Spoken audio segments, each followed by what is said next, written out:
সাধারণ মানুষের আজকাল দেখা যাচ্ছে প্রচুর সারাক্ষণ কাশি সর্দি, মানে একটা ইমিউনিটিটা কমে যাচ্ছে, যে কোনো কারণেই হোক। তো সেই কারণে রোগ প্রতিরোধ ক্ষমতা বাড়িয়ে তোলার জন্য কি কি ডায়েটে রাখা যেতে পারে সেটাই আজকে বলবো। আপনারা যদি রেগুলার ঘরোয়া পদ্ধতিতে পাতে রাখেন লেবু বা মুসাম্বি, তাহলে সেটার থেকে কিন্তু আপনারা পেতে পারেন ভিটামিন সি।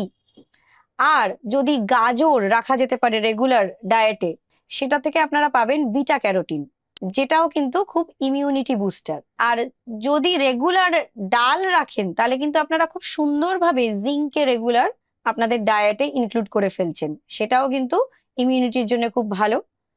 এরপরে হচ্ছে শাক। শাক তো রেগুলার বাঙালির ঘরে খুবই ইম্পর্টেন্ট। এখান থেকে কিন্তু আপনারা প্রচুর পরিমাণে অ্যান্টিঅক্সিডেন্ট পেতে পারেন, তো সেটাও খুবই উপকারী। আর অবশ্যই রেগুলার রাখুন হচ্ছে একটা করে ডিম, সেটার থেকে আপনারা প্রোটিন পাবেন, সেটাও ইমিউনিটির জন্য খুবই উপকারী। আর রেগুলার খুব সুন্দরভাবে জলটাকে মনে করে করে খেতে থাকুন, ভালো থাকবেন।